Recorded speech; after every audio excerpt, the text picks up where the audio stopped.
From the beaches of Normandy to the volcanic sands of Iwo Jima, the American GI fought with one of the most diverse and effective arsenals of World War II. These are the tools that forged history, the iconic rifles, pistols, machine guns, and explosives that helped win the war. Let's start with the heart of the infantry squad, the rifle.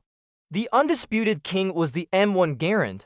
General George S. Patton didn't mince words when he called it the greatest battle implement ever devised. Its semi-automatic action gave American soldiers a massive advantage.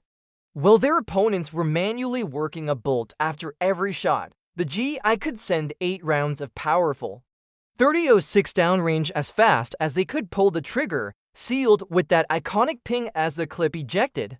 But not everyone needed the Garand's power and weight. For support troops, drivers, and officers, there was the M1 Carbine. This lightweight, handy little rifle fired a smaller .30 caliber round, making it perfect for those who needed more than a pistol but less than a full battle rifle. It was so popular, it became the most produced American small arm of the war. For airborne troops, there was the M1A1 paratrooper version, featuring a folding wire stock that allowed them to jump with it strapped to their chest, ready for action the moment they hit the ground. Of course, old soldiers never die. The M1903 Springfield, a bolt-action veteran from World War I, still served honorably. While slower to fire than the Garand, it was incredibly accurate and reliable. It found a new life launching rifle grenades and, when fitted with a scope, became the M1903A4, the primary sniper rifle for U.S. forces in both Europe and the Pacific. Another holdover, the M1917 Enfield, was a rugged rifle used mostly for training stateside, but also supplied in huge numbers to allied nations. Then there was the M1941 Johnson rifle, a fascinating rival to the Garand with a unique rotary magazine that could be topped off with individual rounds. Though it was never adopted as standard, the Marines loved it and used it effectively in the early island hopping campaigns. When the fighting got up close and personal, submachine guns took over. The legendary Thompson, or Tommy gun, was a gangster classic turned war hero. The M1A1 model was a simplified version, easier to mass produce. Firing heavy 45 ACP slugs, it was absolutely devastating in close quarters combat, though its weight was a serious drawback. The M3 grease gun was the answer to the Thompson's cost. Made mostly of stamped steel, it looked crude, but it was cheap, reliable, and its slow rate of fire made it surprisingly easy to control. The Marines also briefly used the M50 Rising, which was accurate but notoriously prone to jamming in the sand and mud of the Pacific, earning it a poor reputation among the troops who depended on it. For a personal defense weapon, nothing beat the M1911A1 pistol. This 45 caliber powerhouse was tough, reliable, and packed a serious punch. It served as the standard issue sidearm for over 70 years, a testament to its incredible design. For pilots, sailors, and guards, the Smith & Wesson Victory model revolver in .38 Special was a common sight. But if you wanted revolver stopping power, the Colt M1917 was a beast, firing the same 45 ACP round as the 1911 using special half-moon clips. For spies and commandos, the OS had the high standard HDM-A suppressed 20 to pistol so quiet it was once fired inside the Oval Office without President Roosevelt even noticing. And then there was the FP-45 Liberator, a crude, single-shot pistol dropped by the millions behind enemy lines. It wasn't a great weapon, but it was never meant to be. Its purpose was purely psychological and to give a resistance fighter a chance to get a better gun. To lay down suppressive fire, squads relied on automatic weapons. The M1918 Browning automatic rifle, or BAR, was a hybrid, part rifle, part machine gun. It provided mobile, fully automatic fire, but was limited by its 20-round magazine. For sustained fire, the M1919 Browning was the workhorse. This air-cooled medium machine gun could chew through belts of ammunition from its tripod mount. An attempt to make it more portable resulted in the M1919A6, which added a shoulder stock and bipod, but it was still incredibly heavy for a squad weapon. For truly continuous fire, nothing beat the old M1917 water-cooled Browning. It could fire for hours without overheating.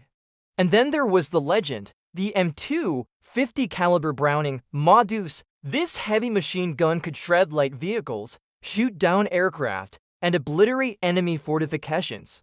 It's so effective, it's still in service today. In the tight confines of trenches and jungles, nothing cleared a path like a shotgun. The Winchester Model 1897 trench gun was feared by the Germans for its devastating slamfire capability, allowing a soldier to fire as fast as they could pump the action. The more refined Winchester Model 12 and the rugged Stevens 520 were also widely used. The Ithaca 37 was particularly clever, with a bottom ejection port that kept dirt out and made it friendly for both right and left-handed shooters.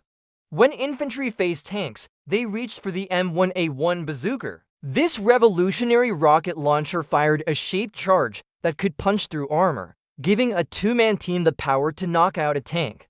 Later in the war, the M18 recoilless rifle provided a portable cannon, firing high explosive rounds to smash bunkers without the violent recoil of traditional artillery. While the early 37mm anti-tank gun was nicknamed the pop gun for its ineffectiveness against German armor, it still proved useful against Japanese fortifications in the Pacific. For a more immediate solution, the M7 rifle grenade launcher attachment turned a standard M1 Garand into a mini mortar, lobbing grenades farther than a soldier could throw. Explosives were essential for clearing obstacles and fortifications. The iconic MK to pineapple grenade was the standard fragmentation weapon.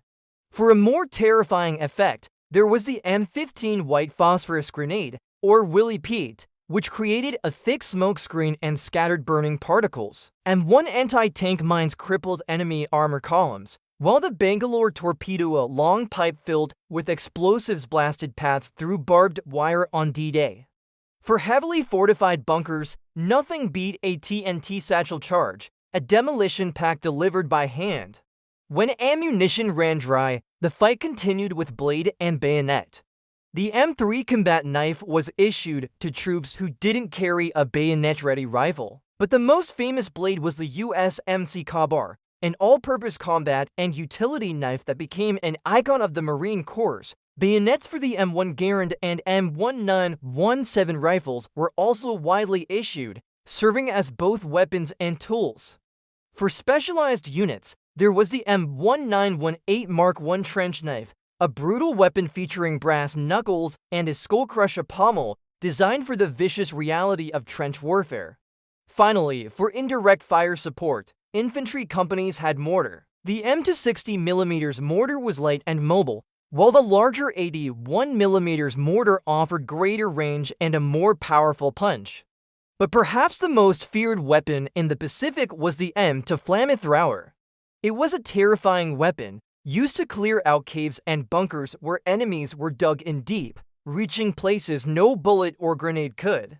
From the simple and reliable M1 Garand to the complex and devastating M2 flamethrower, America's World War II infantry arsenal was a powerful mix of innovation, reliability, and raw firepower. These were the weapons that American soldiers carried across every continent and ocean, shaping the outcome of battles and ultimately helping to secure victory on every front.